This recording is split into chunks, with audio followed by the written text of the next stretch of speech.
Salam, hormatly vatandaşlar. Şu gün 19 may 2024 ýyl Bazyr güni.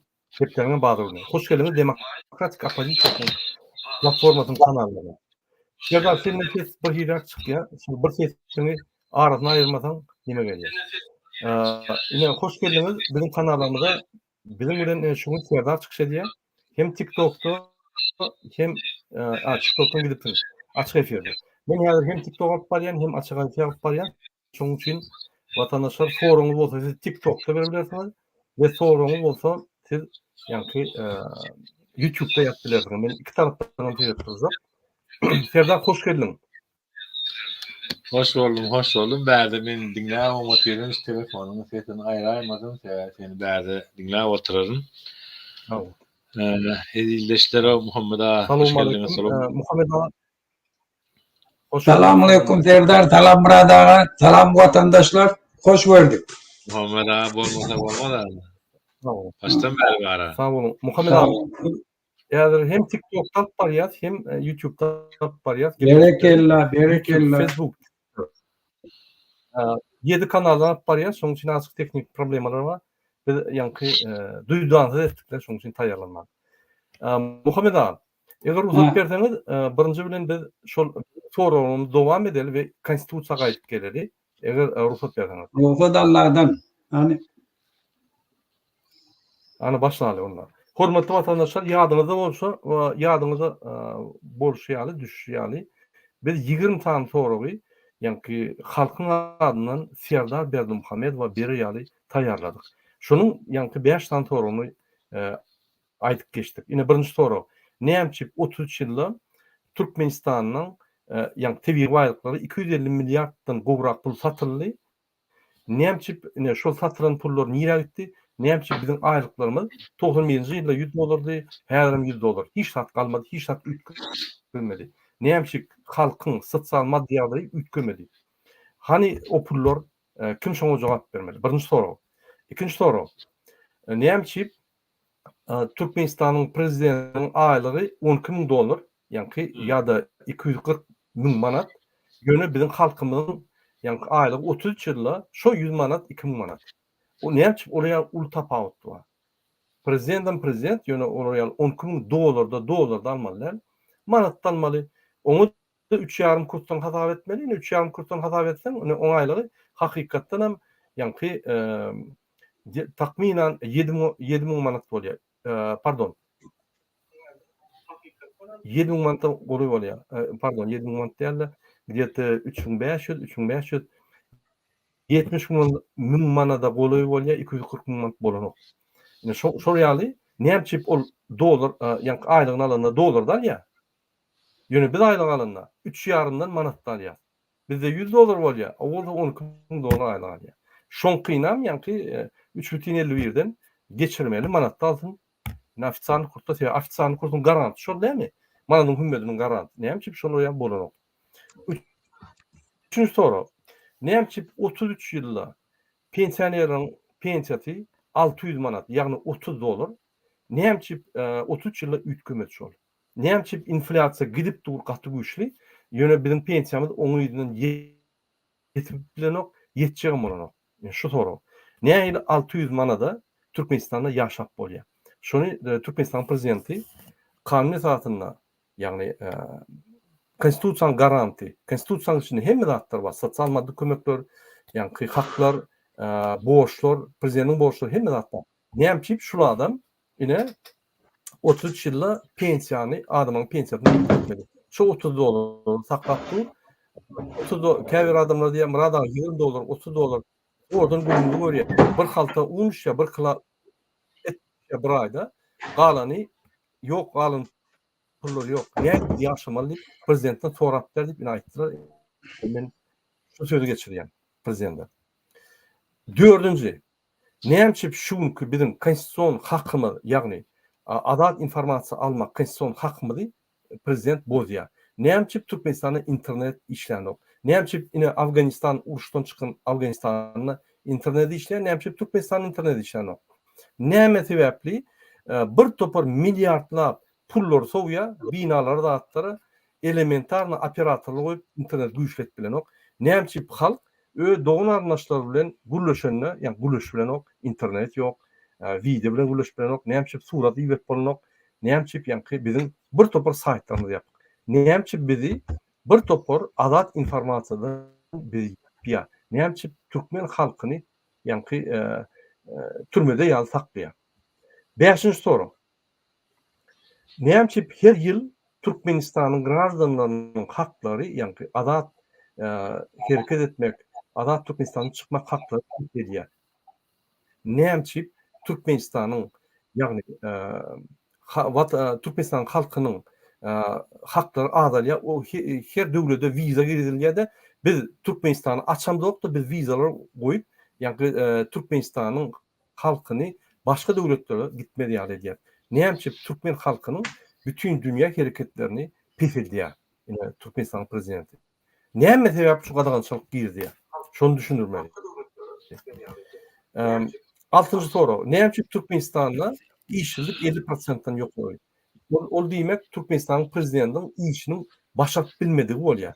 İşte uly goýulan kömçilikler üçin ol işine gitmeli bolýar. Näçip şu derejege getirdi? Näçip Türkmenistanda 50% işçilik? Häzir diýerler, "Way Türkmenistanda iş bar." Ana näçip 45% adamlar daşyna gitdiler. İş bolmadan gitdiler. O berliýän aýlyk, ol aýlykda o gulçuluň pasobiýasy. Her sagatyna 0,45 sent aýlyk alýar. Asgarçylyk ol. Şonuň üçin ol gulçuluk pasobiýasy. Meniň pikirimçe, ine bizde gulçuluk bar, gulçuluk aýlygy bar, näçip iş ýerleri ýok, näçip normal başga döwletlerde ýaly $600-500 alar ýaly 45 sagat işler, hepdeňde $500-600 alar ýaly aýlyklar ýok. Näme sebäpden?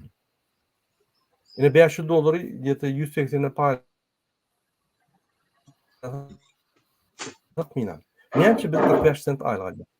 Ýani şu 8-nji soru. Men fikirge çykdym, ýöne inni şu sorularda durulur ya iyini bir gaty detallap gitmeli. Muhammed ağa. Inni eger de konstitusiýa seyretsek, Türkmenistan konstitusiýasy seyretsek, konstitusiýa seyretsek hemme zat baş öldü, hemme zat ýazylyr. Prezidentiň borçlary, ýürüte ýani kanun bar, Türkmenistan prezidentiniň haklary we borçlary boýunça. O ýerde de şu konstitusiýadan alynan maddeler da üýtgeçik madde ýok o ýerde. Näçip Türkmenistan prezidenti öz konstitusiýon borçlaryny ýerine ýetirýär.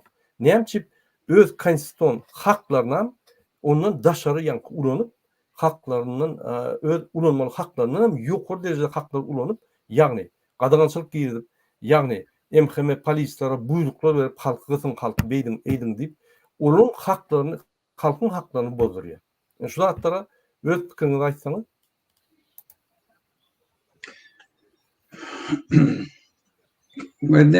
Murat ağa, ýanky soragly köp, esasy soraglar bar da. Indi biz ona diýip geçer, ýöne näme üçin şu ýani diňe birje zatdy. Ol Türkmenistan taýlamak üçin. Diňe taýlamak üçin. Başga hiç niyeti ýok. Türkmenistanyň baýlyklaryny, çiğmal baýlyklaryny, eýelerini şonu ogurlaya, şonu satya, jay vurdum, eyle vurdum diýip onu ýartyny öz ýüzüne urya, öz kazanan pulny beýleki cinayetkarlar bilen paylaşya, daşar ýurtda özüne zat diýdirmerýanyk etýär. Diňe özüni taklamak üçin, özüni gollatmak üçin şoňa sarp etýär. Haneke şol sebäpden ýurtda ol kanun bilen işi ýok. Özü dünýä jemgyýetçiligini anlamak üçin özünde gerek parlamentçylary, gerek hilegerlikler bilen men parlamentin saglasiýetini aldım, halkym sesini çykaranak diýip, konstitusiýada öz bäfidi üçin, Türkmenistan arkaýyn taýlamak üçin girden maddelary bar. Olaryň hemmesi bir kanun. Türkmenistanyň konstitusiýasynyň esasyna dünýädäki alan şertnamalary, olan adam hukuklar deklarasiýasyny men şoňa boyun, men şonu dolu ýerine ýetirýänli söz berip kol çeken şertnamasyna dolu karşı gelýär.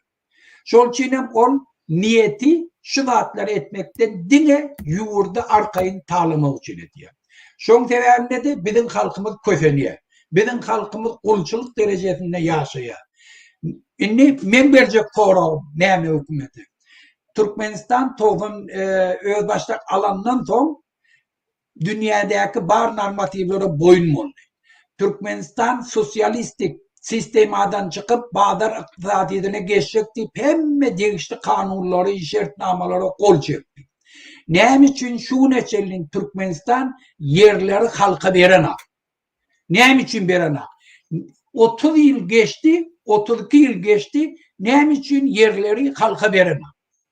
Yer halkınki. Şol için halka bermer. Dürlü hile yollar bilen potrotçuluk deydi, yine bir zat deydi, arasında beren kişik bollu yöne halka hiç vakt yer berena. On bermeyen sebäbi dine şundan var.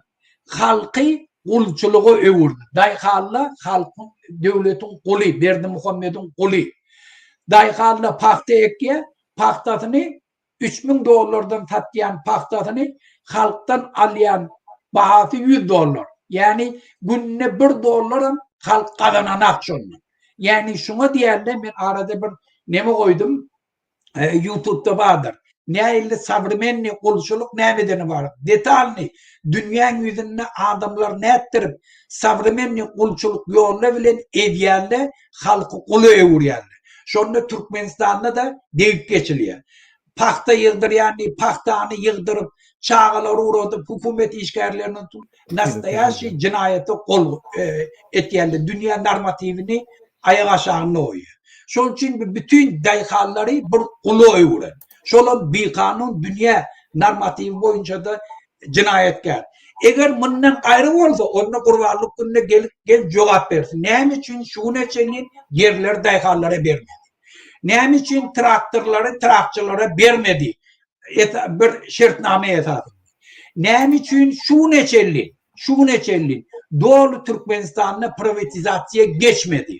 Näme üçin halkın yaşap oturan jaýlaryny halka bermedi? Näme sebäbi var? Näme üçin şu neçelin Türkmenistan'na sudyalar halk tarafından taylanmalı sudyalar halk taylanak da prezident naznaçaýat diye bu hiç ýyllyk araşdyrlyk advokatlı yok. Advokatlı öz başlık nemelerini kollap bilen aklı fazla şekliklerini. Näme üçin türmelerin içine şu neçelin dünya tarafından Международный Красный Kрест tarafından uğradylýan delegatsiýalary barlyk etmek için ruhsat berýär. Şol için kän foroglar var, şu foroglar biz ýygnaýly buradaga ýöne esasy düýüp göter ýugurdyň iqtisadiýetini üýtledip biljekler şu ikide. Näme üçin yer berenak, näme üçin privatizasiýa edenak, näme üçin uly döwlet zavod fabriklarynyň çıkmak için konkretni plan değişmeleri yok. Şu sebepten yurdun içinde ya kul olmalı hükümeti ya da yurt taşlak gitmeli başka yurtlarda kulçuluğa mecbur olur. Şol için şu meselelere cevap verdi, köp dağıtının üstü açılıyor.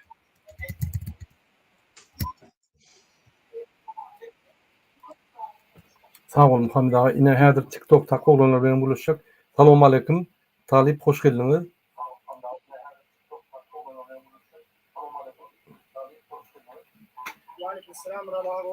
O gowy ne eliyordunuz? Saman iş yapýarmysynız? Şol men sizden bir zat sorajak bolýan.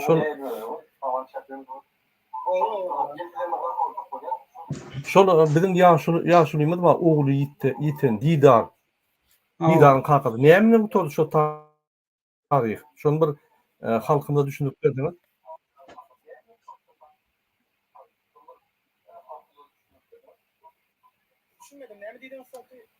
Şol Didar diýen oglan ýitipdir. Şoň kakasy bilen gepleşip geçirip ýa kömek edýärdiň Amerikadan. Müňlerçe kilometr aralykdan siz kömek edýäňiz şol adama. Hatda Türkmenistanyň ýa-ni MHM gulluklary wiza almak üçin şoňa atkar etdiripdirler konsulluga.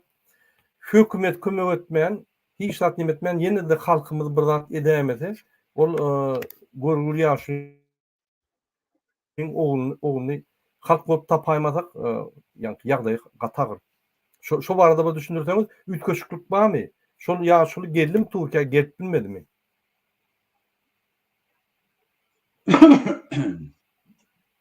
Yok yok. Türkiye getirmedi. Şol ilçihana vardı. Cemiyet verdi onlardan sökümün onlardan cemiyet gruptum.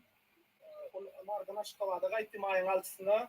Şol viza almak için poyzamini gitti. Viza tavşırdı. Обычно şol viza prosesi bir hepteden keyin uzağa çeken o. Şol 11 günden sonra şoňa habar geldi gelip gidin diýip ilçihana. Olan bardy bolyn atkaz berdiler. Atkazyň sebäbini aýtmadylar. Обычно ilçihana обязан sebäbini aýtmagy mejbur. Öýdem dokumentalny şekilde özüm bilen dokumentalny şekilde bermeli. Ýene şuna aýtman, даже gürleşen olan konsul şoň bilen konsullugyň işgärleri hiç gelip jogap berip bilmeýär. Ol çaraga da ilçihanaň öňüne ağlady, gater berdi bolup aldy. Men ona jaň edip teselli verdim de birazcık sabır edin inşallah. Dedim elimizden gelen nesip olsa ederiz. Bu berde kalmaz. Dünya eşittirir, saydır dedim. Bu adalatsızlık diye düşünürdüm.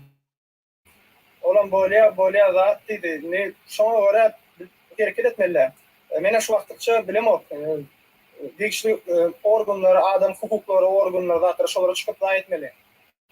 Şolara Ama bütün hükümet hiç aşan öz halkın alıdasını dehliğini fikirlenecek değil. Gördüğünü özüm fikirlenecek. Tabii kıyın yerdeydi. Özüm 3 tane çağrısı var. Şonlara da 3 tane çağrısı var. Şu 3 çağrısım yaşları yetkinecek. Olur 7-8 yaşında, 9 yaşında ulusu var. Şu didarın mı? Çağrısın bunu ne soruyorlar diyeceksem görebilen oku. Şu oğlum derdinden yana. Didarın oğu. Çok. Biz bara bizim hatlar yazar şu didar meselesine men sana jaňadan maglumatlary dogul berersin. Bizim Türkmenistanyň ilçihanalarına yazar. Şu ýa kömegim diýip. Sebäbi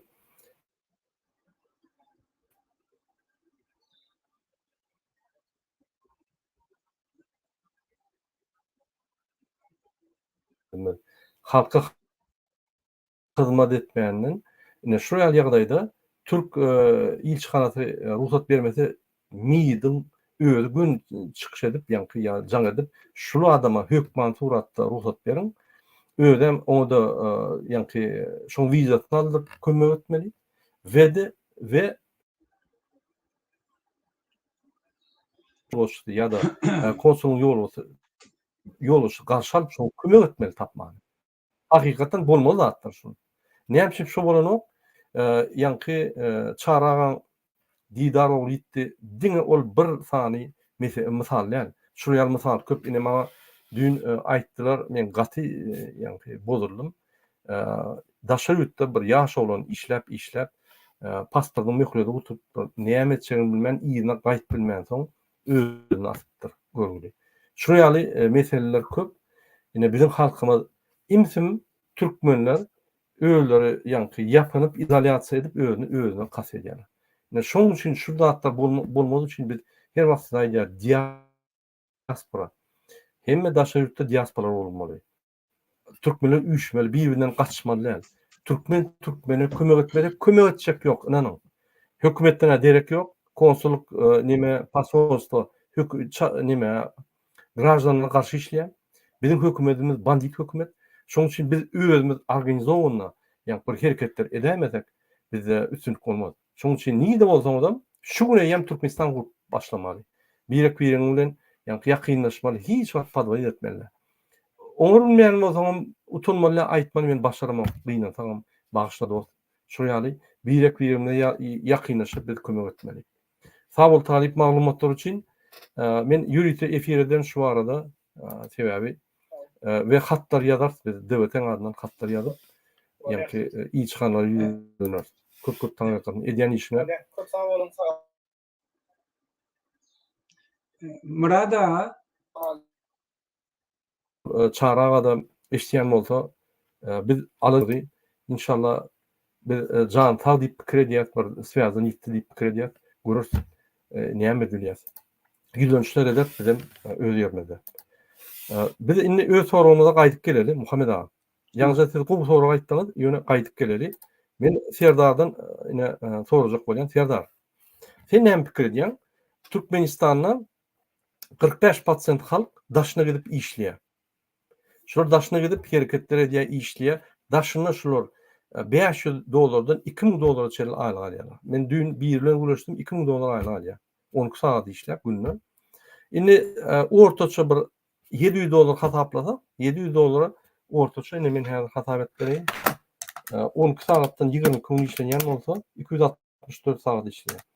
$700 264'ü paýlasak, tahminen 2,65 ýa-ni diýişim 2,7 2,65 2,6 dolar sagatyny alýarlar. Şoň üçin daşna gidýärler. Türkmenistanyň içinde sen 0,45 dolar sagatyny alýan. Şoň üçin içinden daşna gidýärler. Sen pikirinçe şu zatlar näçe Türkmenistanda ýa-ni aýlyk pes berilýär? Näçe Türkmenistanda 2 san kurs bolýar? Sen pikirinçe näme sebäp bar şu zatlara?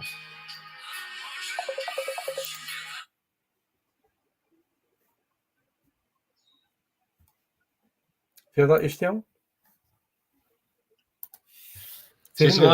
Sesimi açmagandyryň başlaň mikrofon ýapyk durarken. Ýok, eşitdim emma da bol. Näme üçin? Soraklaryň ýygy bir hili gelip tuturarak bu soraglary bir jogap berýänip gaýşaryp çykýan, döşünüp çykýan bir häkim edem ýok, gynalygyň bir mertmen diýip beren türkmene nadan hökümet düşüp gelipdir başymyza bu günlerde we göründi. Sen şuwat ýene de gowy hasapladyň. 264 sagat, 264 norma hepdelik aýlyk bir adamyň işlemeli normasy 160 sagaty geçmeli. Norma galan swerk norma bolup gidýär. Bular swerk normana memmesinden garyp aýda adamy 264 sagat, 270 sagat, 300 sagat işledip bir hili bir kapeyka berýärler-de, bir näme ady gul batraga da şondan köp berilendir gadym döwürlerde. Indem bular hem beýdýärler hem halky kösýärler, elbetde ki nä dogry. Zulüm edýän paçany başyňyzdan aýyryň diýär Allah Taala. Ki zaten munyň namaz okandym göremizak, zaýalarym göremizak, ýöne ýyleşlerine gurbanlyk aýtyp geçjekmen. Şu gurbanlyk barada bir çalarak bilgi geçeýin, soň öz kanalymda aýratyn hem ederin.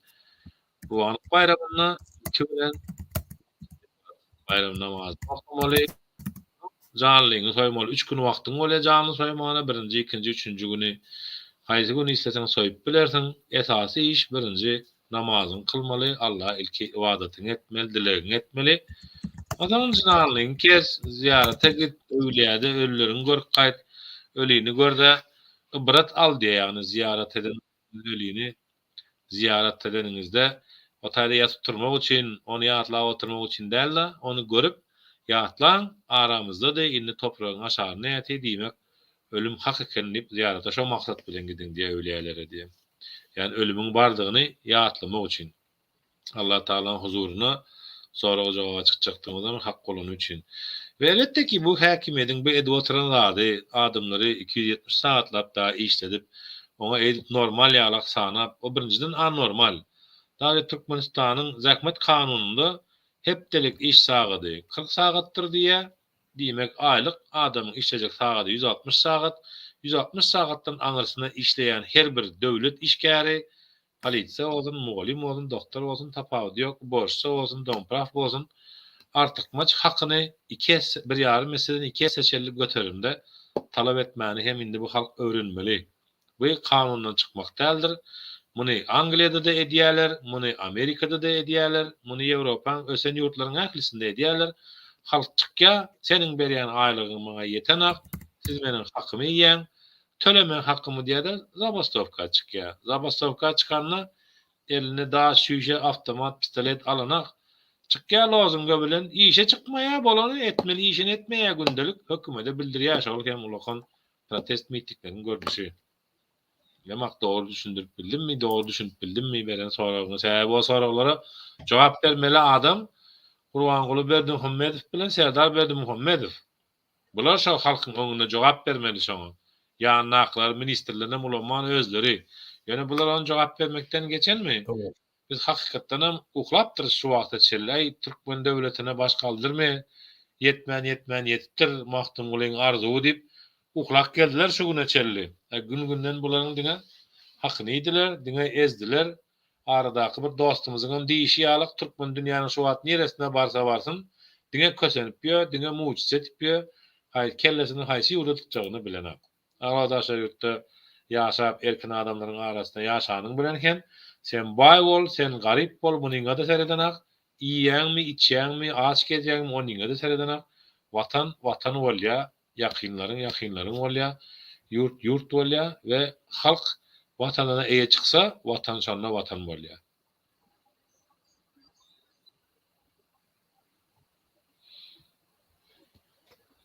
Ayt Murad abi, bilmedim beni. Bana gep gürletsen gürlay vereyim. Ben Muhammed Ağa gezek vermeyen olsam. Yani yok. Yani yok Hak değil talep mi? ettik bolýar. Hak talep etmeýän oňardyk boldy şu.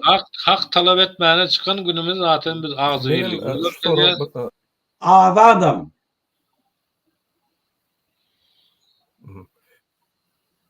Sonra yazıyorlar mı? TikTok'na hiç kim yazanar. Murad ağa, işlemeli bolýar. ýanky neme boýunça aýdym şol 5% aýlyk. Türkiýede ýitirim bolan watandaşymyz hakynda. 40 nol için. Murad ağa. Ha Muhammed ağa, ben bir jogap bereyim otaň. Ha. Eşdeňmi? Benim internetimi fesediýän. Şoň üçin kesilip gelýär. Derdim, Türkmenistanda sen 0,45 sent, ýagny 45 sent aýlyk alýan, 0,45 dolar aýlyk alýan. Şol dolaryň esasyna da, ýani şol aýlygyň esasyna da sen ýaşamak bolýan. Sen 100 dolar alýan. Gaty gitse 100 dolar. Türkmenistan içinde işläp. Olam 45 saat heptäňde däl, onuň köpräk işlemek bolýan. Ýöne şol bir wagty 45 saatdan köpräk işläp, daşörtde işleten, sen şo ýerde 500 dolardan 2000 dolara çel aýlyk alýan. Diýmek, sen ortaça aýlygyň 2,7 dolar sagadyny ödýär. Ol ýa gulçuluk, ýani gulçuluk aýlyk däl, ol bir minimal aýlyk bolýar da daşörtde. Sebäbi normalda 10-15-20 dolar çel bir sagatyna aýlyk almaly adamlar. Ýöne Ýewropada işleýänler, ine Türkiýede, Ýewropada işleýänler sagatyna 1,7-1,6 dolar aýlyk alýar.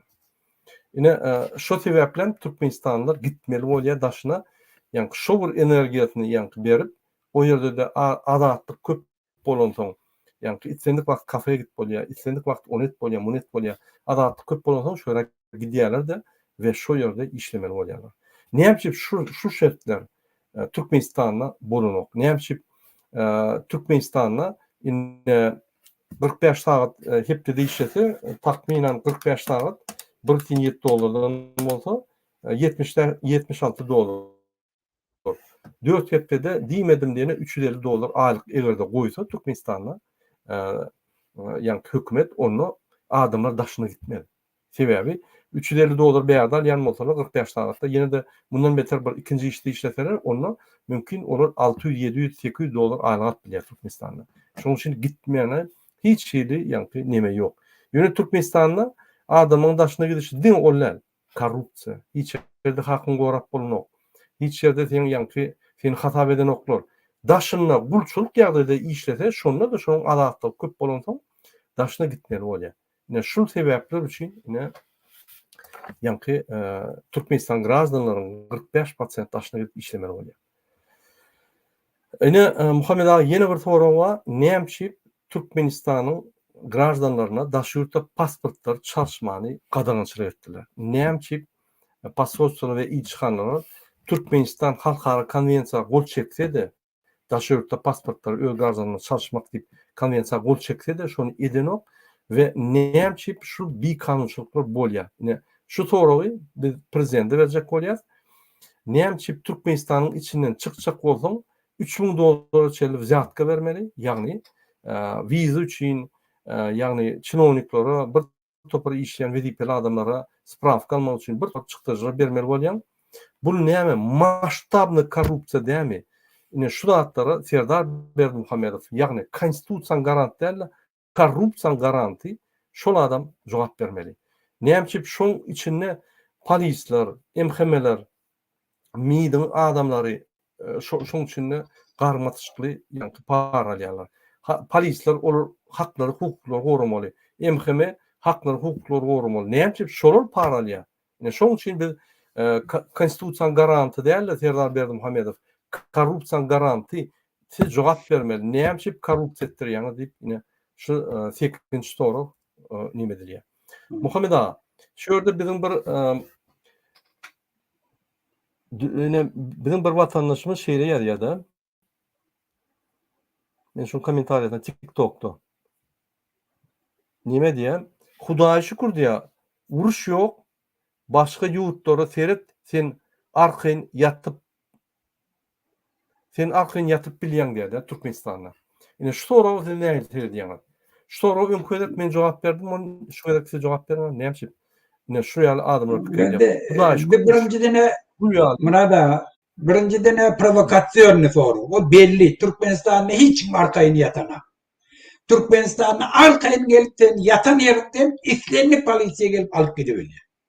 Türkmenistan'ın türmeleri dolu. Ağaçlığından ölüyorlar. Türkmenistan'ın öz yurdundan çıkmak için adamla giyici günlüğü pul yığına patparasını da alıp yurdundan neye çıkacağını bilen akla. Ala dedim. Şu göğe veririm, göğe vermem, bu haramda da nesi vermem, ona nesi vermem. Barayan yurdun ne de kulu olmalı. Nehilli yardayında öleceğini bilen. Nehilli yardayda çağlarını öğretecek, durmuşunu vuracak, okutacak, falan edecek, giyici günlüğü aladılar şu. Bokunu yiye bir adam diye Türkmenistan'da biz arkayını yaşayak deyip. Türkmenistan'da arkayını yaşayan adam yok. Hatta bir Muhammed'de arkayını yaşayak bilemem. Şol üçün ol bir derek vururum. Biz urşbal yurtlardan bizim pateriyemiz köp türmelerde. Daşar yurtta ağaçlığından, gariplikten öleyen adamla tani, keselçilikten vaktinde medisinski hizmet verilmeyeni, doğru bilen pul alacak olup keselli leçit edilmeyeni, ölüp bitkenle tani, dünyadaki en ulu uruşlan pateriyetinden köp. Şol üçün o bir derek vururum. Yani ben başka daha diyeceğim. Eğer Türkmenistan'ın devleti normal bir devlet bolsa değil, bizim vatandaşlarımız daşar yurtlarda arkayın dastoyunu işleyebilirdiler. Hemme yurtlarda başka yurtlara gidip işlemeklik. Temboli 21. asırda dünya birleşti. Arakatlaşıp öğren yenilleşti. Hiç ile problemi yok. O yurttan bir yurtta işlemeye. Yönüşü haramdadalar. Öz alan borçlarının yerini yetirmediği için yurdunu östürecek niyetlerinin yokluğu için hiç eden aklı. Ben arkayın metal buraya. Türkmenistan'ın içinde ulu okuyucu aile var. Sovet dövründe onlarca studentler şu tarzda okuyandılar. Eğer Türkmenistan'ın kanunçılığı, yurt dolandırış mekanizmi dünya kavat gelen bolsa de, biz daşar yurttaki institutla bilen şertname edip, kolloşla bilen şertname edip, Türkmenistan'ın içindeki verilen diplomları dünya kavat getiren bolsa da, Türkmenistan'daki kuturan studentle dünyanın dürlü künceklerine arkayın şu tayının kanunçuluğu boyunca işlep milyoner oluyordu. Şu an Türkmenistan'da İslendik kollocu kutortalı. Svarşik, Ayplotnik, yine burada İslendik Kanada'dan ya Avrupa'nın kolloçları bilen şu kolloçla şertname bağlasalar, İngiliz dilini öğrettiler, İngiliz dilini okusalar, temaları dünyadaki şu devletin temalarına kavat geldi, sabrımen nidatları öğrettiler, şu tarzda kutorlu arkayın Avrupa'da işletmiyor. Avrupa'da şoları hiç ilpeskelçiliktir ödüne kaytım Huday'dan itleye. Şun yani Abrazov'un İngiliz dili bilen, hatta robotçulu, traktöristler, jundor bilen, traktör bilen, itlerini gelip şu yurdun içinde de o aylık alıp, yani beylekilerin den derecede aylık alıp işlep bilyadiler, öz yurdunu uğradım, öz maşgalatına möttürüp bilyadiler, yurdu möttürüp bilyadiler. Yönü şu karamdandılar, dünyadan özlerini izolyasiya eden için olan dine bırdar için kanunu yerine getiren alan şartnamalarını yerine getiren etmeli zatlarını eden aklı. Şol için halkı köfeyen. Olan dine bir sebebi yurdu oğurlayacak, talacak bolyan. Karamçılık etken. Şu sebepten bizim halkımız köfeniyor. Şu soraglar berýän şol üçin näme üçin sen öz borjun edeňä? Biz dünýä bilen näme düşmançylygymyz bar? Arkaýyn wizeler, dokumentlemek düzür, dünýäň şertnamalaryna boyun bol, öz ýurdumyzyň içindäki bankyski sistematyny hemme dünýä gabat getireli, anam döredeýil dünýäde. Biz kanunçylyk boýunça adam hukukları deklarasiýasyna hormat goýýar, dünýä kanunlaryna hormat goýýar. Arkaýyn bizim watandaşlarymyz dünýä haýsy günjeginde öz islew boýunça işletir. Yani daşary ýurtda okap ýöreller, ştaýnyň investisiýasyny öz ýurduna getirip bilýärler. Gören, eşten, işlep ýören kampaniýalaryny Türkmenistana çağırıp bilýärler. Ýöne şu haramzadaly bolan üçin hiçdan edip bilen bizim watandaşlar. Şol üçin şu haramzadadan bewetdi döw geçmeklik bizim hemmämizin muqaddas borjumyz. Şonda biz azat bolýar. Şonda biz ýurdumyza eýe çykýar. Şonda biz öz ýoluna gitýär. Şonda biz çağalamyza gowy döwleti miras goýýar. Onun bak ýoluna açýar. Yine bizim vatandaşımız ýazýan nimeden TikTok'tan Murada ýurdun daşynda da Türkmene azatlyk ýok diýip gatdy belläkleşdi. Yine hormatly vatandaşlar men küçük reklam edeyim. Unutmayın. Siz yine Demokratik Wybor Türkmenistan'a diýen çağda ýetbilersiniz Telegram'da. Şu ýerde biz Türkmenistan'a bolup geçýän wakalar ýazýar, jurnalistler işleýär şu ýerde. Hemme maglumatlar berýärler. Bundan başga yine döwletde çat aktivist var. Şu ýerde de maglumatlar gelýär. Näme bolup geçýär? Şu ýerde öz kommentariýaňy ýazyp bilersiňiz. Öz isleýärinizi ýazyp bilersiňiz, öz pikirlerini ýazyp bilersiňiz, maslahat berip bilersiňiz. Gelin Telegram'a bizim bilen söhbetleşip geçirin Telegram'da. Telegram'da 24 saat söhbetleşip geçirýär. Şu döwletde çat aktivist çağda gidip bilýär ve söhbetleşip geçirip bilýär. Hormatly vatandaşlar, Muhammed Ağam iýdim etmekak men bir ýene bir videojuklar öküreýin. Ine Gruziya halky näme azatlyk alýar, şoňa bir sezip geçerler. Kyn görmeseň. Bir minut.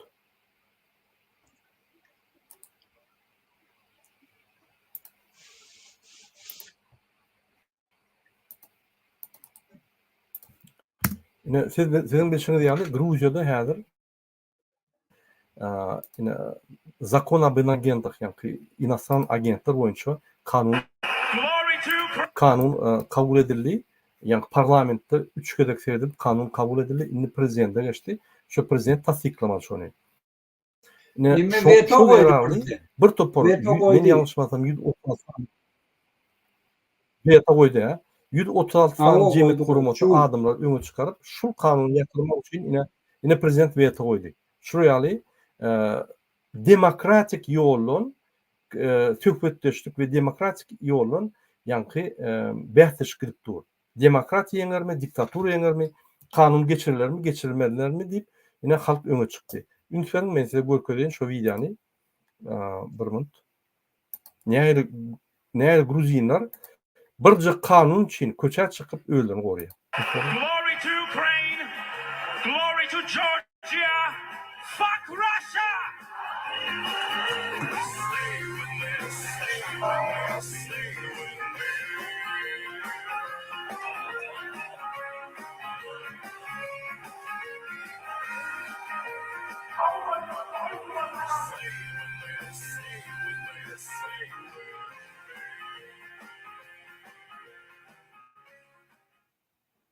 Ine hormatly vatandaşlar, parlamentin öňüne gelip ýanky adamlar öz pikirlerini aýdyp, öz ýanky prinsiplerini gorap, öz demokratik gymmatlyklaryny, ýani adam gymmatlyklaryny gorap, halka garşy kanun bolany böküp çykyp, ýani şonu ýatyrýarlar.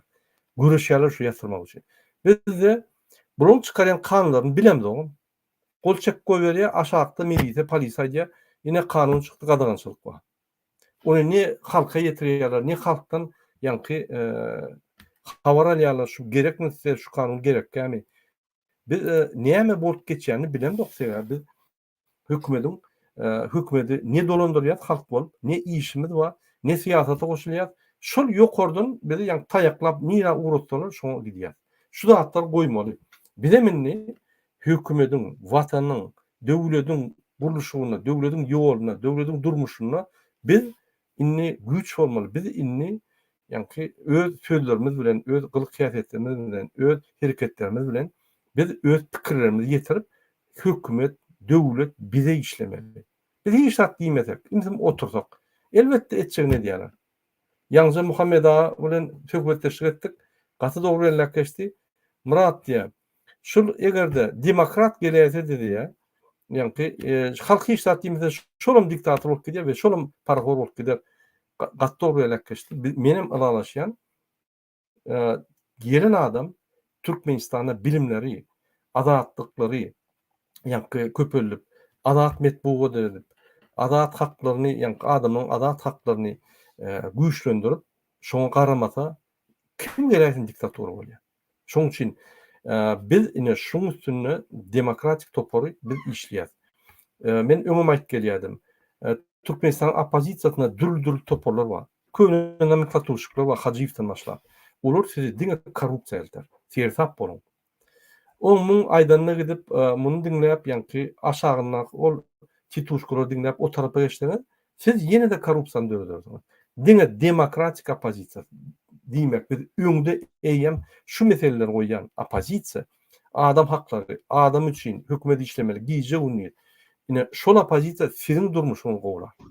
Beýleki opozisiýa gelse, ine mundan beterim bolsa-da geň görmän. Şu ýaly biz gowy beýleklerden däl, bizim maksadymız gowy, bizim goýan meselemiz siziň birinji bilen haklaryňyz, adatlyklaryňyz we siziň el yeterlikli mümkinçilikleriniz. Döwlet siziň üçin işlemeli. Türkmenistanyň şu bir zat gazylýan bolsa, alýan bolsa, halka gitmeli. O bir kısana adam gitmeli, ol ýalňyşlyk. Ine şeýle. Muhammed ağa, inni ýygyder başga soraga geçeliň. Ýa-ni bizim 15 sorumuz var. Şu gün näçetine geçip bilemok, ýöne dowam edeliň. Ýalňyja biz belläp geçdik 45% halkyň bölegi daşyny işlemeli bolýar. Sebäbi Türkmenistanyň içinde 45 sent aýlyk alýar, $1 ýeter, dolaryň ýartam däl. Daşyna gidip işlerine $1,7 $2,734 çel aýlyk alýar, sagyny şoň üçin daşyna gitmeli bolýar. Oň daşyndan daşyna gidenine näme bolsa-da Türkmenistanyň içinden adatlyklar köp. Ine ýa-ni bizim watandaşymyz diýdi, Murat ağa, ýa-ni bizim Türkmenistanymyzda atmanymyz parahat, arkyn ýatyp durýar. Elbetde türmede de sen ýatyp durýan, atmanyň parahat. Sana da hiç kim işat diýen yok. Ýöne sen bütün ömrüňi şolda geçirýän türmede ýaly. Sen hiç parahat ýeri şol, polisiýa gitmeýär bolmaz. Awa. Ýöne isleýän wagty seni gelip, seni çağılaryň köçüp bakyp, ýa-ni ýazorlap ýa-da puluny alyp ýa-da seni bir jenaze sokup bilýärler. Ine şoňa haklar ýok diýdi. Biz haklar talap etmeli. O haklar konstitusiýada bellenen, näçip şoňa serdenok. Näçip konstitusiýaň garanty şonu berjaýdynok. Bizim haklarymyz. Näçip bizim haklarymyzy berja etmen polis MHM gulunyň öňünde gaýtyp olar bize köşgürýär. Ine şol bir akla sığmajaklar bir näde orda diýip hatap edýär. Sekinji soru.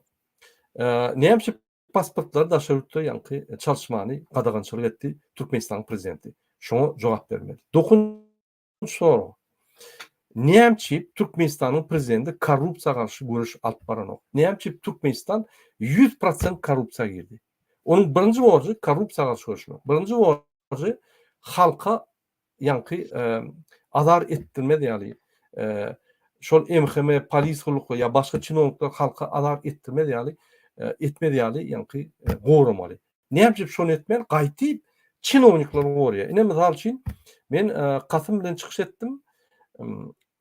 Iqtisad ministrligine litsenziýa berýän aýal maşgala korrupsiýany edip, gaýtyp zakslary baryp, toýda 3 tany şahadatnama ýasatdyryp, propiska etdirip, oňa pul berip, ýa-ni şäher hekime bir topar biýdüzgünçilik edýär, öz wezipesini ulanyp, näçip biz aýdyp geçdik, näçip biz materiallar okudyk. Ine şaýat we prokuratura hatlar ýazdy. Hiç kim ýa-ni ünsürenok. Han Türkmenistanyň prezidenti, hani konstitusiýaň garanty. Şol adam konstitusiýaň garantym ýa korrupsiýaň garanty. Gelin şoň aýdan sözlerini ýene bir dinläýin. Oňsoň düşüneliň şu näme garanty şol bolan. Prezident saylovlarda ya halkın setlerini oğurlan Kezzap, kakası tarafından Türkmenistan'ın prezident vazifetini Soğuk tökmününe alan Türkmenistan'ın bir kanun prezidenti Serdar Berdimuhamedov sözsüzden aydıverin. Türkmenistan'ın prezidentinin vazifesine girişmek bilen öz üstüme yüklenen büyük borçları, mukaddes ve ak yürekli, hormat bilen ve yadavsız yerine yetirmeye, Türkmenistan'ın devlet karasıllığını ve bir taraflık hukuk yağdayını korumaya, adamın ve rayetin hukuklarını ve azatlıklarını hormatlamaya hem de korumaya, Türkmenistan'ın konstitusiyasını berca etmeye ve korumaya, ehli gücümü ve okuyumu, Türkmen halkının ağzı birliğine, onun parahat durmuşunu korumak için bahşetmeye, Türkmenistanların hazırki ve gelecekki nesillerin şöhratını hassa bilente götürmekler için ehli mümkünçülükleri peydalanmaya, Türkmen halkına vefalı ve doğruçul hizmet edecektirme davaralı kasam ediyor. Yine kasam edenlik kıyrık yapıyor şu adam.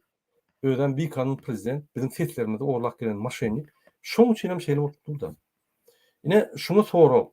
Nemçip Türkmenistan'da korrupsiya 100%. Nemçip şu korrupsiya karşı görüşüm yok. Nemçip biz korrupsiyanı görközümüzde de hiç tat ütken yok. Demek prokuratura da işlen yok.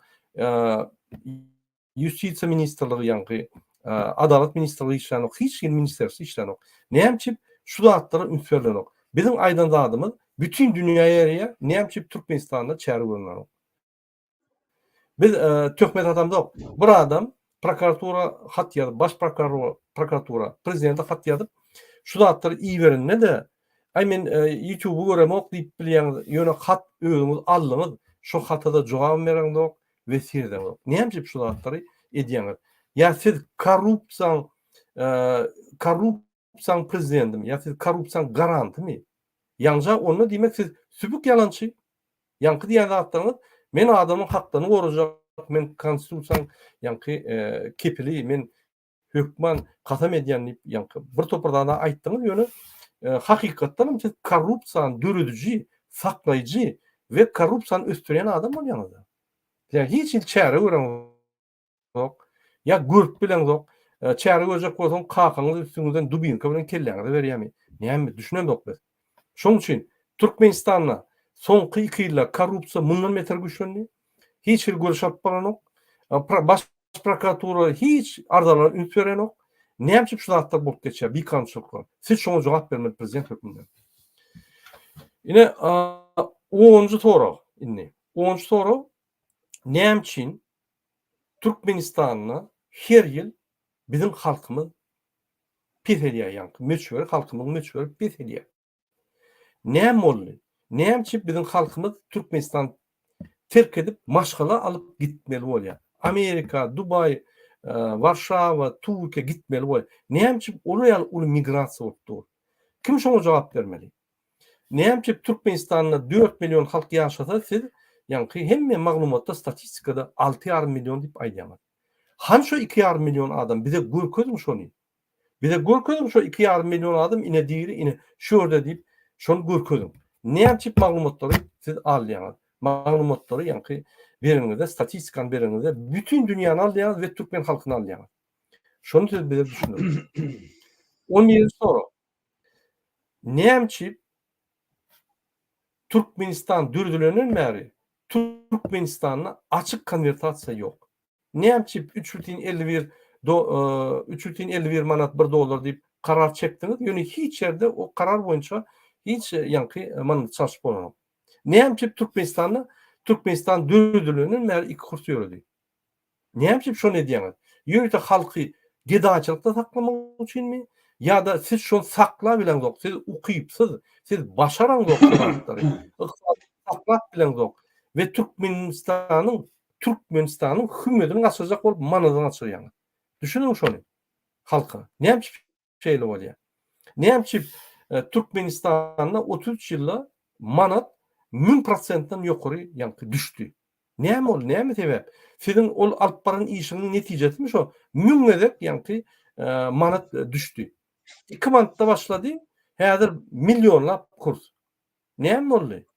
Näme şol ýaly döwlet dolandyryp bilen zokmy? Onda näme işleýän hökümetde? Gidin açyk saýlaw geçiriň, täze adamlar gelsin, täze çap barsyn, Türkmenistany ýa-ni ötüş alp barsyn. 12-nji soru. Muhammed ýene 2 soru edelim, ondan soň diskussiýa geçelim. Öyle. 12-nji soru. Ýoldaş hormatlanmayan prezident. Näme sebäpli sizin kakaňyz sizi Türkmenistanyň gahrymany diýip medal berdi? Näme üçin? Näme gahrymanyçylyk etdiňiz? Şonu bir düşündirin. Nähili ýa-ni gahrymanyçylyk hereketini etdiňiz? 2 ýylda siz şol gahrymany medaly alar ýaly. Bize düşündirin şonu. Biz düşünemedik. Näme üçin gahrymany medalyň hükümetini gaçyrdyňyz? Kakaňyza öz-özüne milli lider diýip siz ýa-ni at berdiňiz şoňa. Öz-özüne milli lider diýip at goýdy. Siz onu tasdikladyňyz kanun boýunça. Konstitusiýon kanun çykardyňyz. Halk üçin edeňiz okşady atdy. Soňam sizin kakaňyz 2 gezek gahrymany boldy. Näme gahrymanyçylyk etdi? Biz bilemedik.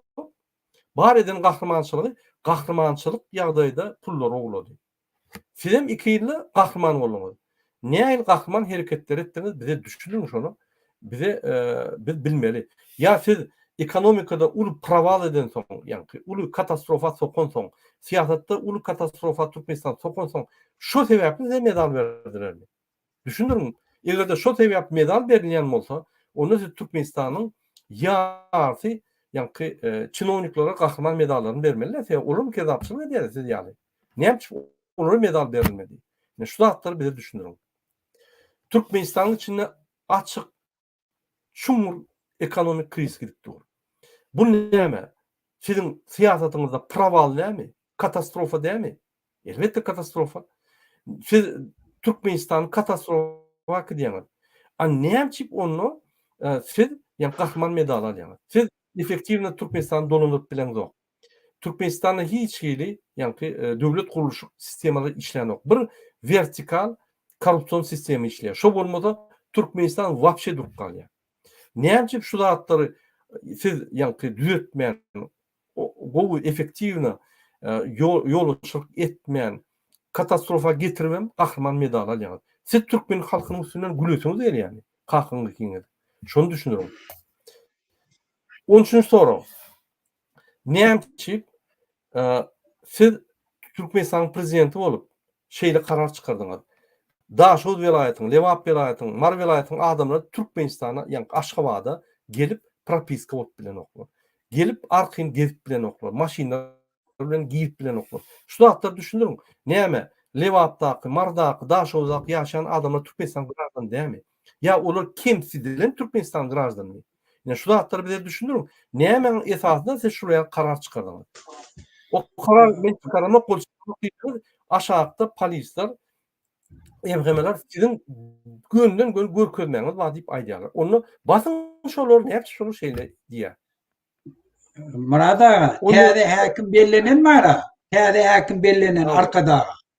Şu öň beýleki vilayetlerden, arkadadan jay alan adamlaryň kowýa diýär. Jay alypdyrlar, pulun töläpdirler. Şu taýda şolaryň kowýa diýär täze bellenen häkimi. Binäýli şol vilayetleriň baýlygy bilen jay urýan Aşgabatda ozaň öz grajdany hatap etýän, hemme deňdiýän adam gelip alan jaýynyň pulunu tölänenden soň olary çykaryp kowýarlar. Näme üçin? Olam bir aýratyn soru. Ine hormatly vatandaşlar, men inlik soruny şeýin. Näme Türkmenistanda türmelerde ummasyz köp adam otýar. Näme şolaryň ýa-ni günäsi pes bolsa da 10 ýyllap otýarlar. Näme şolar goýulan amnistiýa. Näme siz Türkmenistanyň içindäki türmeleriň içindäki ýagdaýlary şertler gowuluşdyryp bilen zok. Türme düşen adam mundan meter ýa-ni psikologik travmalya, mundan meter ýa-ni ýagdaý kynlaşa çykypam inni jenaýaty iş taşlap ýa-ni gowuluşar ni pikir etmeýän diňe erwet ýagdaýda bolmaly bolýar. Siz Türkmenistanyň içine salyp, türmelerine salyp adamlary psihik taýdan olary doly ýa-ni durmulukdan çykarýaňyzda olary gorkuda sakladyp Türkmenistanyň içinde olar indi kösünüp gezerýärler ýa-ni. Näçip? Indi mysal üçin Ýewropada türmeleriň şertleri gowy. Türmäge düşýän hakyň var. Hatda Ýewropanyň türmelerine türmelerdäki adamyň haklary Türkmenistanyň neýtral döwlet ýa-ni azat bir tarap döwletiň grajdanynyň haklarynyň uly. Näçip beýle bolýar? Hany biziň haklarymyz? Näçip biziň fetlerimizi ogurladyňyz? Biz zat diýmedik, indi haklarymyz dogry ogurlap şonu ýa-ni konstitusiýa dep gelip ýörüň. Üstünde. Ine Murada şu wagtda bir jymy Kanada'da barada edeýin. Bir metal görenme edeýin da şurada. Gende Siriýede bir adam igils bolýar, igilse goşulşýar. Şo adam odan kaçıp yine Kanada'ya gelýär. Kanada'da tutulýar, igilsiň agdaty diýip şurada türmede ýatýar. Türmede okap jurist bolýar. Türmeden çıkıp şu an juristçilik edip ýör. Hemen igil hakynda uly kitap ýazan. Yazıcı. Yine biri, ben gözüm bilen gören, birini öldüren, türmeye girýär, türmede okuýar, psixologiýany gutarýar. Şu an ofis açıp işlep ýör.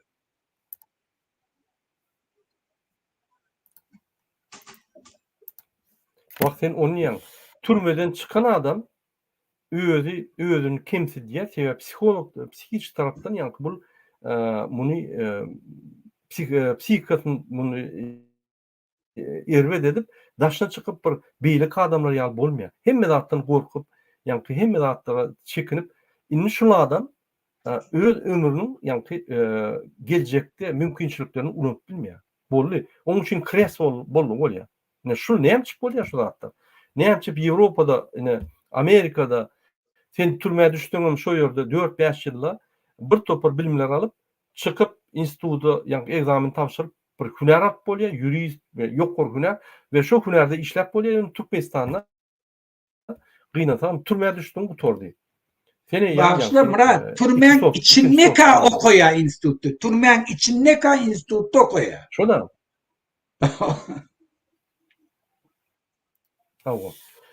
Yine şurayalı условно досрочное освобождение diyen, yani suud edilmedik cinayet işleri, adamlar otuyor, suud edilmede de cinayet işleri otuyor. Suudlar gelmeli. Şolar suudsuz otuyor şu yerde udoda. Yıllar otuyorlar, 10 yıllar otuyorlar adamlar. Ne yapayım şu zatlar bolýar? Hani garant konstitusiýa? Hani konstitusiýanyň garanty? Ya korrupsiýanyň garanty? Hani şol adam? Serdar Berdimuhammedow diýen adam. Näçe amnistiýa edip bir gerekde çykaran şolary. Bir güne otuyorlar şolar.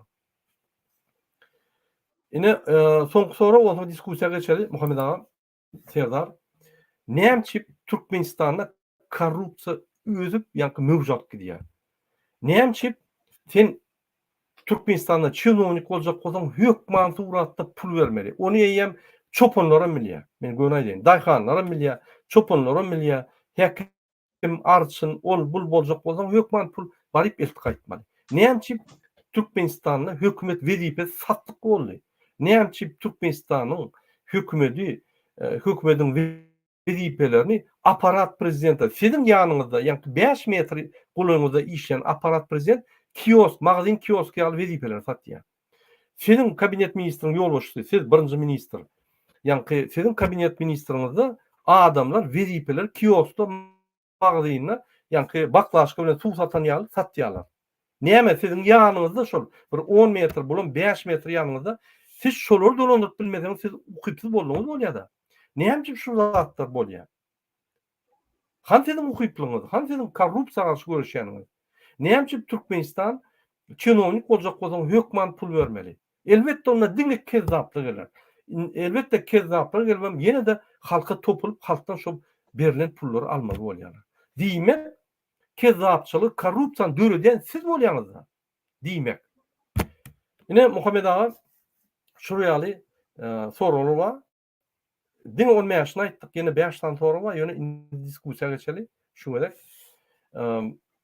Serdarda soru bereli. Serdar, ine biz Gurbanlyk bayramyna takminan 15-nji 16-njy iýuna halkymyzy şol 20 soraga jogap bermeli. Bir Serdar Berdimuhammedow 20 soraga jogap bermek üçin biz meçhitleri çağırdyk. Köşküň öňüne çağırmaly ekeniň meçhide näme üçin çağırýan? Ya Meçhide biz şonu etmeliäldimi? Etmeliäldikmi? Meçhide namaz okamana barsınlar. Senet Gurbanlyk kesýärler. Şo Gurbanlyk dogry gelýär sen bu diýenlerine. Ýöne bellem däl. Hökümetiň eline bir zat müftisi bar, zady bar. Çislasyny ütgetmek mümkin, öňe süýşirmek mümkin, ýygy almak mümkin, her zat ederler bular. Çünki Allah Taala buyurýar, ey iman eden bendelerim, biliniz ki size erwetlik edýänler sizin düşmanlaryňyz Allah'dan gorkanaklar, sizden gorkuşýarly diýe. Şonuň üçin Gurbanlyk kesýäňizmi, gurbanlyk soýýaňyzmy, kabul bolsun ýene awaldan ýatdan çykarmaly däl ki 2 rekat etir namazyny izinden kılınýan bayram hayt namazyna barmaly. Olam haýsy gün boljak? Hökümet açyklar öz ýakynna, öz dili bilen aýdar. Nesip edende de o güne meşter haýsy gün boljakdygyny. Aýdaram ilki meçhide barmaly, meçhitde ibadet etmeli. Adam sen Gurbanlygyny bugün kesjekmi? Ya da gel şu gün esasy meselen çözerildi. Yeni 2 gün bayram edeyin diýjekmi? Ol uje her bir adamyň özüniň kalbyna Allah Taala goýsun inşallah. Diye. Allah iman eden bendesinin kalbini men bildirerim diye. Muhammed ağa. Kerimde.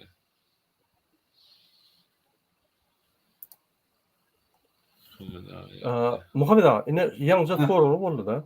Şu soralarda mysal üçin men bir zada düşünemokda. Näçe Türkmenistanyň WDP açyk satylýar. Häzir onu çopanlar bilýär şu näçe her stavka var, her bir WDP almak üçin stavka var. Hatta polis bölümüň müdiri bolsaň $100,000 satylýan bolsa häzir $40,000-50,000. Onda da bir $20,000 berýän galany garaşýarlar. Ini şu zatlar ini ite pişige belli. Köçelerde adamlara belli. Bu Gurbanlyk Serdar Berdimuhammedow eşitmedimkä şu zatlary. Näçe şu zatlar gidip dur. Näçe ine aparat prezidentiniň adamlary WDP satyp, olam aparat prezidentiniň 5 metr ýanyna, beýlik kabinetde. Bu tarapda kabinet ministri satýar. Bunu paylaşyp WDP'leri. Olam bir 10 metr gapdalyny. Konstitusiýanyň garanty, kanunçylygyň garanty näçe edil 5 metr we 10 metr ýanynaky kabinetlerde adamlar hökümet WDP'ni satýarlar. Siz näme pikir etjek şuna? Ya şu dolandyryp bilen o. Ya şu dowlada otyr. Ya da şu adam hiç ýanky döwlet guruluşyny bilmän kakadyň agdyna serçe aly, kiçik serçe aly agdyna herde otyr.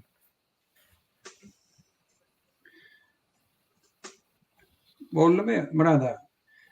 Murada göde bizde döwlet diýen zat ýok da, bir mafiya, bir maşgala özüne göre öz guruluşy bar. Öz döwlet dolandyryş mehanizmi. Ol konstitusiýa bilen işi ýok. Konstitusiýa dine dünýä jemgyýetçiligine goşulşok bol. Goşulşok däde biz döwlet diýip biz halkyň predstavitelliği aýtjak bolýar. Konstitusiýa dine şolçy. Ütköş giýirýärler hem şolçy. Ýoksa halkyň habaram ýok. Näme ütköş giýirilipdir, näme etýärler. Parlament wapşy ýygma geçirenini gördüňmi şo? Şoň üçin bir temaň üstünde gurrun edilerini gördüňmi? Ya parlamentin içinde geçýän zatlar telewizorda aýdylýan zatyny gördüňmi? Ya dünýä habarlaryny, Türkmen medeniýetini aýdylyşyny gördüňmi? Aşgabatda ola fiil alyp otyr, şonu görkezýärler. Şol üçin bunu o zatlar bilen işi ýok. Biz savremenni döwlet guruluşyny gödegde tutup aýtýar. Bu ola bilen işi ýok. Olar iskuluşa eden öz näme etýär. Hemme döwlet de işleyen adamlar başından şol işe girecek olsalar pul vermeli diye on başlığı pulu yığnaya ýokardaky berýär, ýokardaky in soňunda gelýär. Şol alan adamın pul aşağı näkisine büýdürgünçilik etmeyeni her ýoly bilen pul kazanmany ruhsat berýär. Bulan mehanizmi şeýle.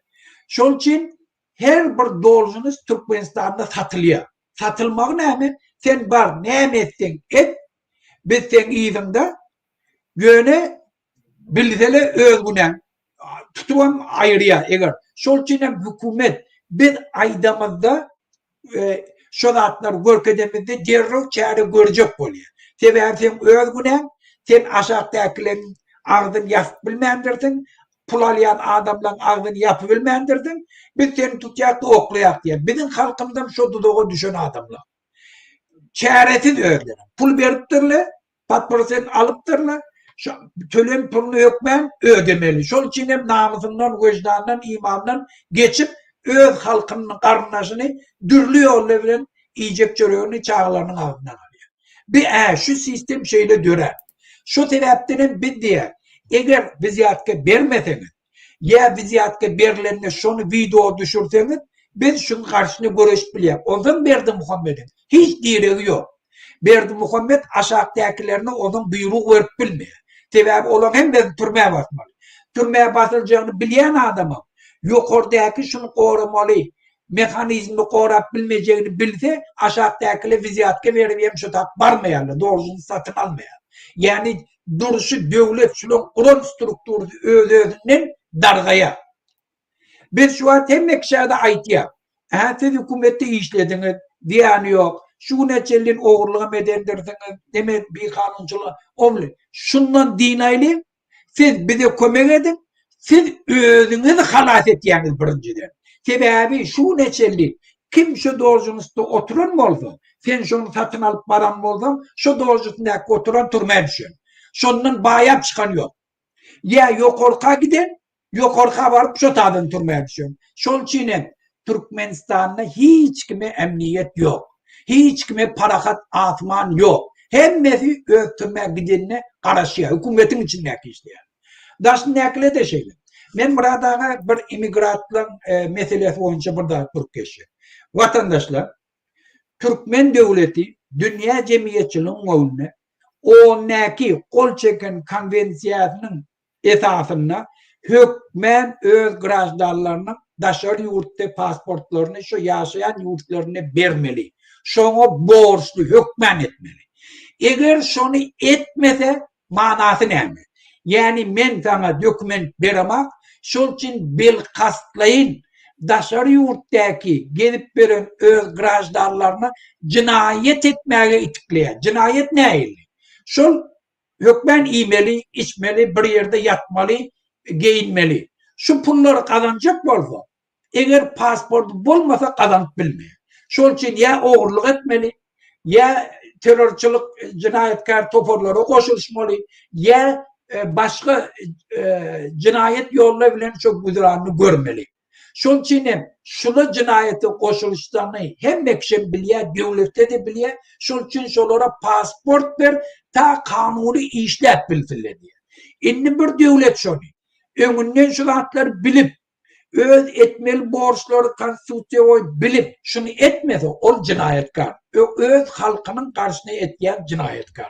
İnni, ikinci tarafı, her bir devlet, öz grajdarlarını dokumentsiz koysa, onları kulçuluğa mecbur ediyor. Yani git kul bolla işle diye. Yani beyleki şoları iş veren adamlara burada da ediyor. Sen şöyle ne emekten edip bilersin, sebebi yurdumuzda bir kanunu yaşayasın, bir kanunu işleyesin, benim şunu koruyacak diye. Ben işim yok şöyle niye. Ne mi etseniz edin şöyle niye. Yani şu ruhsatı veriyor. Yoksa hiçbir devlet diye oturan öz grajdarlarına barın men sizin dokumentinizi verecekken ul olun demeye. Şunu diyen adam öz halkının karşısında cinayet ediyor. İnni devletin borcu neymiş? Şunun önünde, şunun yanak yağdaydı. İnni bir adamda, iki adamda, üç adamda, mün adamda o yüz binlerce Türkmenistanlılar. Sovyet Soyuzu'nun pasportu bile Türkiye'de yaşap görenler var. Şu neçelin pasportlarını çalışıp bilmendir. Pasportlarının sıra kutorollu var. Yurduna inni hemen adını satıptırlanırdı. Berge batıp kaçıp gelenle var. Başka yurt, inni yurduna gidecek ki. Anırda iş yok. Güdüranını geçirebilene. İnni Türkiye'de yaşar. Şuna ne etmeli? Şuna üç yolu var. Ya Türkmen devletine yüz tutup pasport verdiğimden onun bizim halkımız etti. Bizim kahramanlarımız bardılar pasolstvan önüne, çıkış ettiler, şunları vurdular, yeniştiler, tövdüler, bir avra ettiler, birbirlerini düşman ettiler. Her onda da biz şu da ettik. Biz Türkmen devletine açık yüz tuttuk. Bizim pasportlamız berindi. Yönü Türkmen devleti vermedi. Onun karşısında cinayet etti. Vurdu, gençti, kardeşlerine azar verdi, şu atlam kötepiye bir bilen vuruşturdu, olan şahsiyetlerine devdi, bir verilen düşman etti. Şunu hemen eden Türkmen devleti. Öyle adamlarının üstü bilen şu atları etti. İnne, Türkmen devleti vermiyor.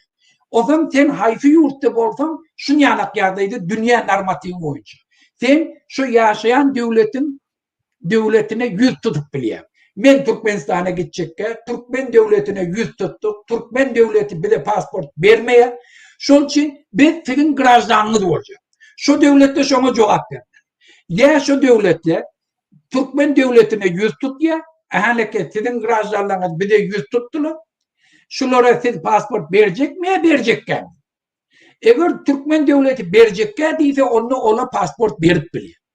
Eğer yok, Türkiye devleti biz size verecek dediyse onu hükmen sebebi onun kanunu boyunca öz içindeki alan borçnamasının esasını dünyanın yüzünde diye hiçbir adam dokümentsiz yaşamalı diye.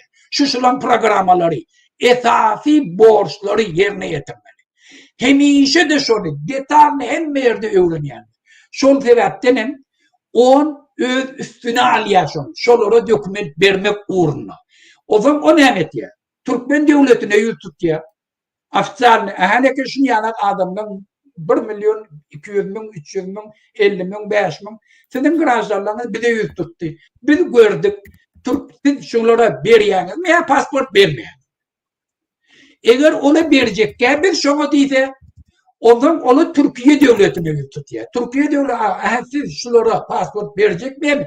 Olan bir verip bileceklerdi. Hükmen on abiyazın şunları 3. yurda çıkarmak.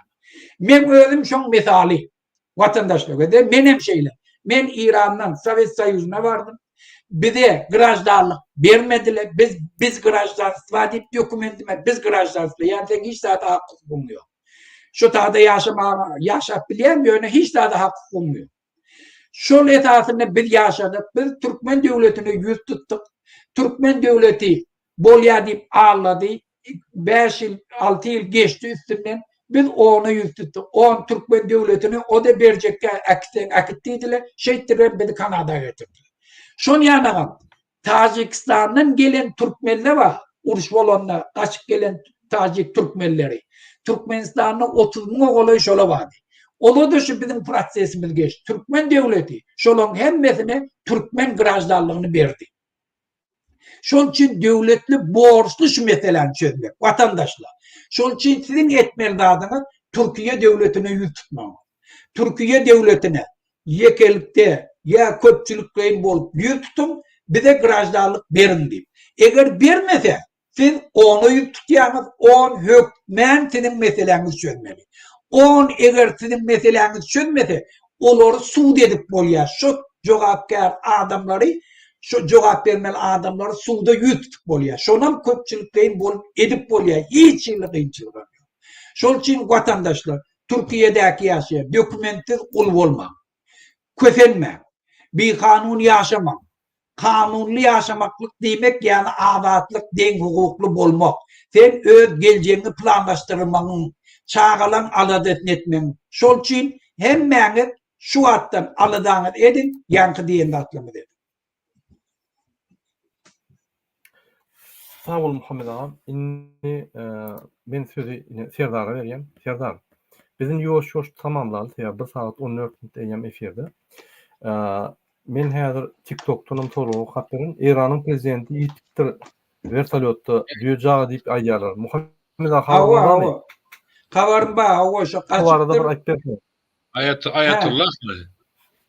Şu neme, häzirki İran'ın prezidenti, otan yanına Daşary işler ministeri var, Burtuvar ministerler var. Ola Azerbaycan bilen granitsede arrest edip bir derýä var. Şu taýda bir holdan vurdular. Şonu açmağa vardı. O zaman şondan ivne kaydıp vertolyot bilen kaydanına duman neydi? Şu dumanla kaçıptır yöne häzir hiç bellisi yok. Yöne şu kaçanına eğer kaçıp hiç tat bolmadık bolsa ola seviyede çıkmalı. Sebep olan eline soğutuğu telefon ma hemen mekanizm bağda çıkmıyor. Yöne şu adeçelin men yani şu efire gelmeden ön yanına çelin hiç şili seviyede çıkana İran devletten hiç şili informasyon verene yöne belli. Sebep bir yurdun prezidenti ölse onu halktan giydiğe taklayalı ölen bolmağı 70-80% akmanlıyım Aydılya'da. Sebebi hiç illi seviyesi yok şu anda. Doğru. Doğru. Her wagt ýol üstünlüğünü demokratik döwletlerde derrüw edýärler, ýöne beýle diktator döwletlerde gizlýärler. Täze gelinçe, täze basyp alynça taklaýarlar maglumatlary. Şol ýaly doğrudan Türkmenistanam şol ýaly boldy. Serdar, indi sorasaňyz özek bolýan. Sen näme pikir edýäň? Ine biz hiç etmesek. Sonra vermeli, oturaly, çıkmaly, oturaly. Öz-özüne düzelenmi? Şu beýlegiň diýişýäli. Ine häzir Serdarjan düzer, Serdarjanyň düzeltmedi. Ine Kerimjan gelen, Kerimjan düzer. Kerim oly diýen bir kezzap, eýýem kezzaplygyny başlady. Hat ýazýan adam, eýýem şoň adynyň goşýaryp Şair oldu. Türkmen eni dili kitabynyň ýani eni dili kitabyna goşgularyny eýýem okuwçylary, döwünç klas okuwçylaryny ýat tutýarlar. Men diýjek bolýan adam, eýýem bir idiotdan uly bir şahsiýet ýasap, onu idioty getirip orta goýarlar-da biz şoňa ýanky egilmeli bolýar we ukypsy bolanyň üçin bulam katastrofa elter, bulam bir döwlet çykaryp bilmez. Ya bulam hiç gaýtynda da ykysady ýanky bilim ýok, ykysat tarapdan bilim ýok. Bular näme? Korrupsiýa hiç hil ykysat problemleri bolmadyk adamlar da pullary oglap adet. Bular agyr güne düşüp görenok diýýärli, kreditler alyp aýlykla berip görenok, iş yerler ýa döredip görenok, işler döredip ýürüdip bilenok. Bular diňe bire Niyazow ýaňy ýarymjanly bolanlar Putindan ruhsat alyp öldürüp basyp alyp şoň ýerini wezipetini Putina watan döwleti hökmünde gulluk edip ýör. Ogur geldi olam gidip Rossiýadan за отечество, за отечество, за заслуги перед отечеством Россияның öňündäki döwletiň öňüne hyzmat edeni üçin ona medal berýärler, guwanyp gaýdýar. Bu watan döwleti, watan edeni ýa tasdiklamak. Şonu alyp guwanyp bütün dünýä öküdýär. Men за вклад в отечество, за заслуги перед отечеством России medal alýar. Utanç. Şol ýaly kezzap düşünerok. Sen pikirinçe, indi şul adam biz hiç zat etmesek, Serdaram ondan gelýän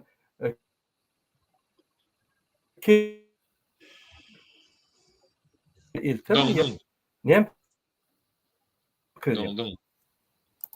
Doňdyň men düşünmän galdym, eşitmedim, pikir edýän diýip eşitip galdy. Ýa men ne var internetde birda? Men ýa häzir men O ýöne düşünükli aslında Murada, ol belli zada üzüm yiyecek bolsaň baga baryp üzüm goparmasaň üzüm gelip ağzyna düşenok ýatan ýerine çölüň içinde. Ol belli zat Allah Taala da buýurýar şonu hakyňyzy talap ediň diýe. Ben dererim diýe. Men size kömek ederim, goldarym diýe. Hem bugünkü günde Türkmenistana ýurdumyzyň başyna düşdüren bu apat, suw belasy diýe, sil boldy diýe adamlar oýnaklaýan, gülüşýän bolýar serewno. Şol hem işaret arada düň mysal üçin bir näçe palyaklara görkezdim verin muny oho diye. Bu bir zada işaret mi diye ýöne ýere bolarak bu diye. Это знак diye. От Бога diye. Duýduruş berýär Allah Taala diye. Helak ederim diye. Nuh aleyhissalamyň kowmy biziň Hudaýymyzy görkez Hudaýyny öldürýän bizi, ýok edýän bizi diýenlerinde yine de görkez şonu aýdýarlar aşanda siz Allah Taala'dan bela isleýäňiz diye başyňyza iňsin diýe. İner welin hiç kim galmaz hemmäňiz gidersiňiz diye. Gelip diýe şunun öň ýanyna biz taýýarlyk görmeli, belki o wayanky diýip oturşyň ýalyk belli bir günem bolmaz, belki haýt namazdan öň hem bolup goýmagy mümkin. Allah Taala bu halkyny zaman düşjegini bilemzak, ýöne uje çykmaly. Ana ýa Muhammed'in videoň başyna aýtýarlyk milyardlarca, trilyonlarca dollarlary şu Aşgabat diýen şähere sowdular. Merkeze welin Suw ýagdy, sil ýagdy, şäher gorun bilenak ýönekey suw belasyndan. Oje bir rada işaret diýmek, maksatlaryna bar eken şolaryň bir derek pul ogurlamak üçin owadan etip gurarys, soň ogurlyk edip de kaçarys diýip. Bular hem ölümden kaçıp bilmeýär, ana bertelötde ýitipdir biri. Kaçıp gitjekleriň biri şo. Ajaldan kaçıp bolmaýar Muhammed ağa da orada ajalyň jogyna baryp düşýän nere ýöreseň. Şonuň üçin edildiler. Ajaldan gorkmalyň, Allah'dan gorkalyň. Ölümden gorkmalyň, Allah'dan gorkalyň. Ölüm irgiç gelecektir. İrgiç bütün herkes dadyandır. Canlı canlar var olsa vakti gelende. Şonuň üçin bir esasy Allah Taala'nın gazabyna duçar gel. Bu dünýämizi awatladyk mukadi wetekak dozak bir bolamaly. Allah Taala bize zalime karşı ağız bir bolmaklygy Kur'an-ı Kerimde de buyurýar. Sağ olun. Ada sen giýjäde galýan öne barada aýdym. Sağ olun. Awa Muhammed ağa, men häzir Zoom geçirmeli lan. Merkez Aziýa ýanky politikler bilen biz inni tamamlaýaly. Aýtjak sözüňiz bolsa. Bende Murada eger ruhsat berseň şu wagt Mahtumul Gülleri bellerliýär. Şu hakynda bir gagyz bir zat aýtjakdym men. Aýdym. Bende Mahtumul Beyik şahir, Mahtumul birinji gedek Türkmen, savremenli Türkmen ýaýlaşyp taryhynda Türkmenle birleşip bir döwlet gurmaň ähli ideologiýasyny halkyň içinde propaganda eder. Şolum Türkmenle bölünmäke, İran'daki Türkmenle, Awganistan'daki Türkmenle hemmesi bir territoriýada ýaşap görürler. Şu wagtda şu zady nemetke. Indi şu wagt dünýäniň hemme ýerine Mahtumul Güllerini berilýär. Türkmenistanda da aýratym, şoň 300 ýyllygy diýip berilýär. Şu 300 ýyllyk münasibetli diýip 300 metrlik Mahtumula özleri, öz pikirleri boýunça Mahtumul'un bir nemesi bar, heykeli bar, şu bağırlanıp, ilmi taraftan bağlanıp şu heykellemedi. Niyadan, yok ben bulan hemmesinden yokor deyip ona selle otur, selle giydirdi. Özü boyunca, yani ne alimleri kabul etýär, ne sizin aýtýarlaryňyz, men şu Mahtumul bolmalıydı. Bulan şondan uğralıp, biz hemmeňizden beýik, bulan bizim oyuncağımız, bulan bizim hizmetimizde bolmaly. Özçü özleri Mahtumul Güllerini belleýär. Şairlarynam üýtgetýärler öz bäfidi üçin. Mahtumul'un heykelini urup, Mahtumul'un Güllerini belleýär, bu kezzapla pul gazanýar. Şu heykelin hökmen 70%'ni şunu ogurlyk edeni belli. Bular Mahtumul'un arasda pikirini öz bäfidini olanjak bolýarlar haramdan. Ýoksa şu adamlar bütün dünya Türkmenleri Mahtumul Güllerini belleýär. Şola bilen taaplaşyp da dünýäniň hemme ýerine şo ýadygarlyklarına vurmaly. Şonuň geçiriş dabaralaryna da döwlet hökmünde birinji Mahtumul pikiri amala aşan döwlet hökmünde de beýleki Türkmenler şun ýany geçirýän çärelerine de öz goşundyny goşmaly. Bu tersine olara karşı gidip 300 ýyllyk diýip belleýär. İran'da orada 293-nji ýyl, 297 mi diýip belleýär. Şonam äskir män etýär. Gör, başga Türkmenler pikirim maňa hiç da. Yani hemmeňiz bir bok sizin diýär. Men siz bilen men Mahtumul'dan pul ýatacak diýär kararda. Özüm öz isleýän, şuna hyzmet etýän adamlaryny çagyryp etýär. Yani Mahtumul'a men hyzmatimde, siz haramzadalada, men hyzmatimde, maňa hyzmat edin. Şol üçin gelin şunkun Mahtumul Beyik şairimiz ýatlaly, Beyik Mahtumul şairimiz bütün dünýä Türkmenlerinin birleşip bir öz ýurduny eýe çykmaklygy hakynda göreşen, şol uğruna goşky ýaýradan şonu yüreği bilen ardy eden, geç şol dağdan ardy bolmak üçin hemmämiz şunu birleşeýlik. Öz ýurdumyzy eýe çykaýlyk. Ýurdumyz talap duran haramzadalardan diýeýlik.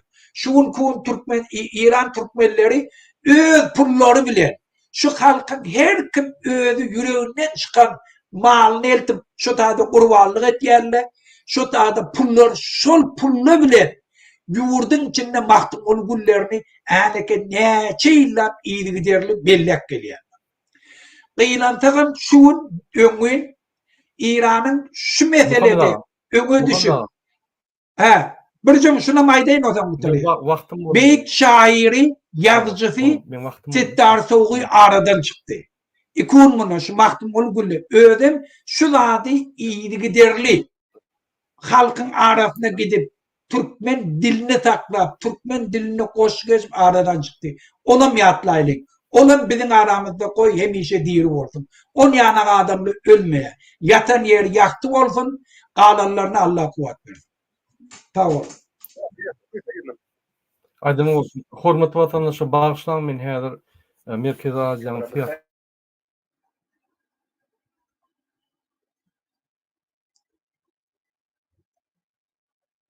Şoň üçin şunu bilen efir oturýar.